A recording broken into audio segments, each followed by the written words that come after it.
Hello students, welcome to Global A1 Institute of Paramedical Science. I am Dr. Sunil Saini. Musculoskeletal system एक ऐसा important system होता है, specially जितने भी x-ray technician staffs होते हैं, जितने भी जो रेडियोलॉजी टेक्नीशियंस हैं, उनको चाहे आप एक्सरे कर रहे हो, चाहे आप सीटी स्कैन कर रहे हैं, चाहे आप एमआरआई कर रहे हैं, you need to understand musculoskeletal system in a very very good manner.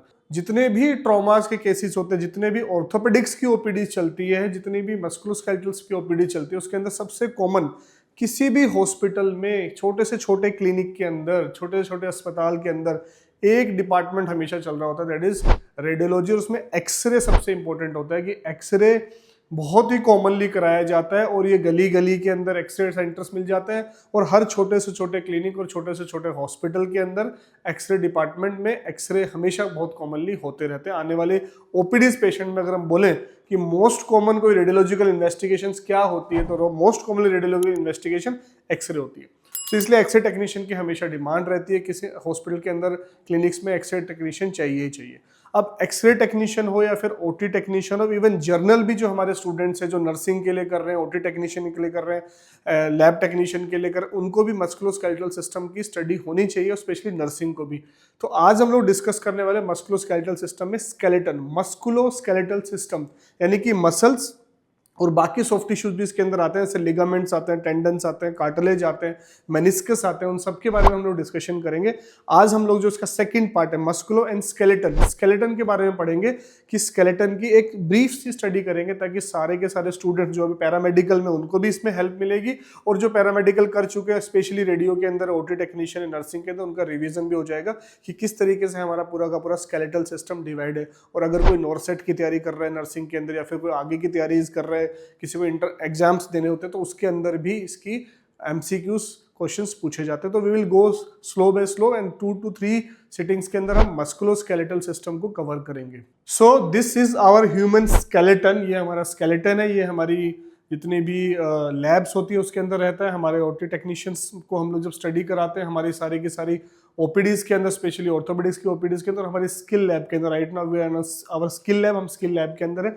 So this is whole skeleton, ये पूरा का पूरा स्केलेटन है। और beauty of this skeleton is that कि जितना आप इसके पास खड़े होकर स्टडीज करोगे, जितना आप इसको बार बार देखते रहोगे, तब स्टडीज करोगे, and then you need to analyse कि आपको इस चीज में ना एक थ्योरी, एक 3D बनाना पड़ता है, कि आपको अपनी इमेज को भी कंसिडर करना पड़ता है। तो आपको बायो रटने की जरूरत नहीं पड़ेगी, आपको बोन्स को बार बार रटने की जरूरत नहीं। एक बार आपने स्केलेटन को देख लिया, समझ लिया, तो आप चाहे मिरर के सामने या फिर वैसे इमेजिन कीजिए कि आपकी पूरी बॉडी भी वैसी तो बनी हुई है, सो दैट आपको बार बार रटने की जरूरत नहीं पड़ेगी। और सारी की सारी बोन, सारा मस्कुलोस्केलेटल सिस्टम, इवन पूरी की पूरी एनाटॉमी आपको बहुत ढंग से तरीके से याद हो जाएगी।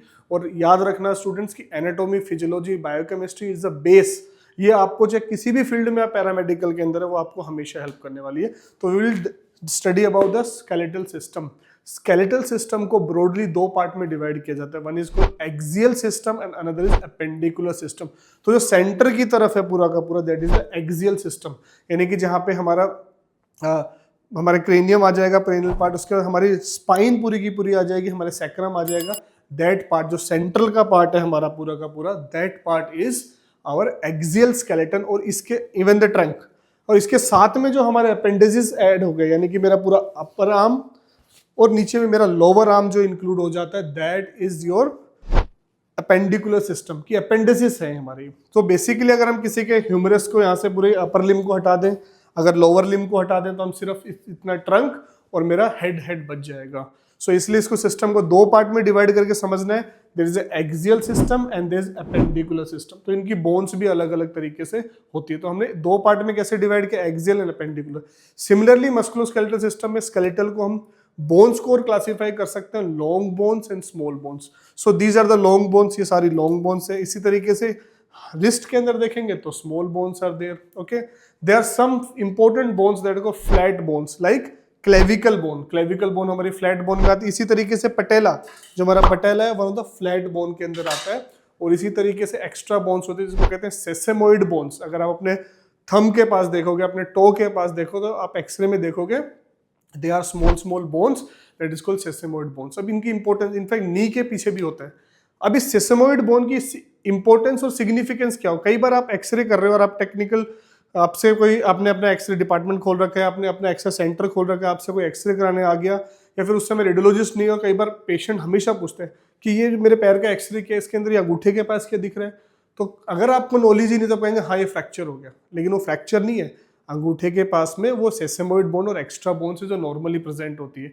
सिमिलरली अगर आपको ग्रोथ डेवलपमेंट का नहीं पता है कि एल्बो में अगर बच्चे का आप एक्सरे कर रहे हो तो जो हमारे जितने भी एपिफाइसिस होते हैं यानी कि जिनको हम ग्रोथ सेंटर कहते हैं वो फ्यूज नहीं होते, इसलिए बच्चे का एक्सरे और अडल्ट का एक्सरे बिल्कुल अलग दिख रहा होगा एल्बो के अंदर, तो वो हमें समझना जरूरी होता है, नहीं तो फिर हम गलत इन्फॉर्मेशन दे सकते हैं पेशेंट को। लेकिन वो ऐसा होता नहीं, बहुत बार हमारे कार्टिलेज बोन्स होती है जो हमें दिखाई नहीं देती।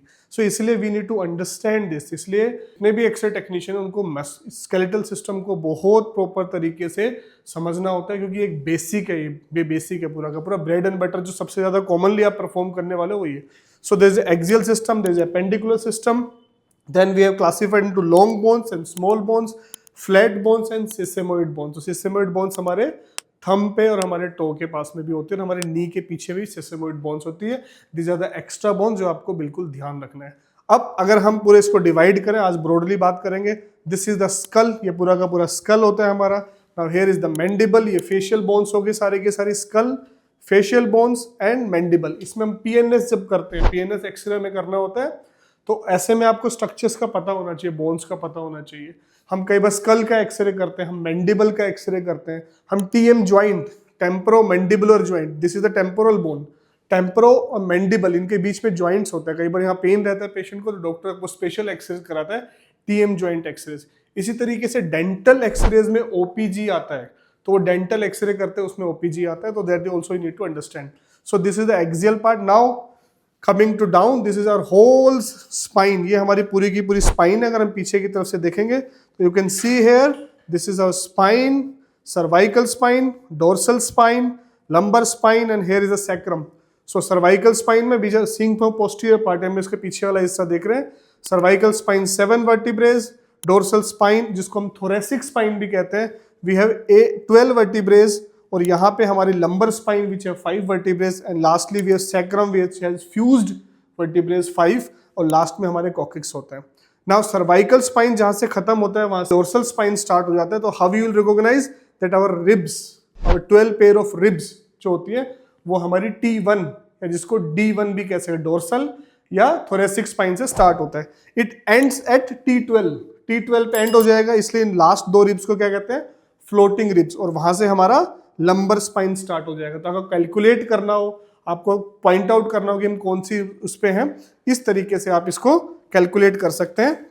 जो मैंने बताया कि सामने से देखोगे एंटीरियर, सो 7 सर्वाइकल वर्टिब्रे, उसके बाद जो फर्स्ट आप देख रहे हो वर्टिब्रेज, एंड जैसे ही हमारी फर्स्ट रिब आ गई यहाँ से हमारा T1 और थोरेसिक 1 और डोर्सल 1 भी बोल सकते हैं। आप यहाँ से कैलकुलेट करते आओगे, दिस आर द 12th, क्योंकि यहाँ पे हमारी लास्ट रिब अटैच है जिसको हम फ्लोटिंग रिब्स भी कहते हैं। उसके बाद हमारा लंबर स्पाइन स्टार्ट हो जाता है। So this is L1, L2, L3, L4, L5 and in between 2 vertebrae this is the gelatinous structure और डिस्क जो हमने बताया था कि इंटरवर्टिबल डिस्क होता है। This is also type of joint, ये भी एक ज्वाइंट होता है हमारा।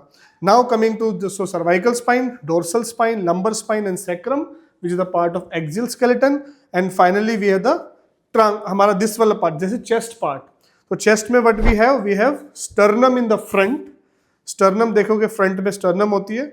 The ribs are attached to the sternum as well as they are attached to the dorsal spine. पीछे में जो 12 पेयर्स ऑफ रिब्स, हमेशा बोलना है 12 पेयर्स ऑफ रिब्स, बिकॉज 12 इधर 12 इधर, किसी किसी में एक्स्ट्रा रिब्स भी होती है। Okay, now 12 out of 12 pairs what you can सी कि पीछे में सारी की सारी रिब्स हमारी डोर्सल स्पाइन से अटैच हैं। So they are originating like this, वो बैक से आगे की तरफ आ रही है, बैक से posterior to anterior, posterior to anterior. So 1 2 3 4 5 6 7 8 9 10 11 12, so this 12 ribs ये आगे की तरफ आएंगी और they will attach with the sternum, वो स्टर्नम के साथ आके अटैच हो जाएंगी। Here they will form a joint, ये ज्वाइंट फॉर्म करेगी, जो ज्वाइंट कंप्लीट ज्वाइंट नहीं होता है, कार्टिलेजिनस ज्वाइंट होता है, फाइब्रो कार्टिलेजिनस ज्वाइंट होता है।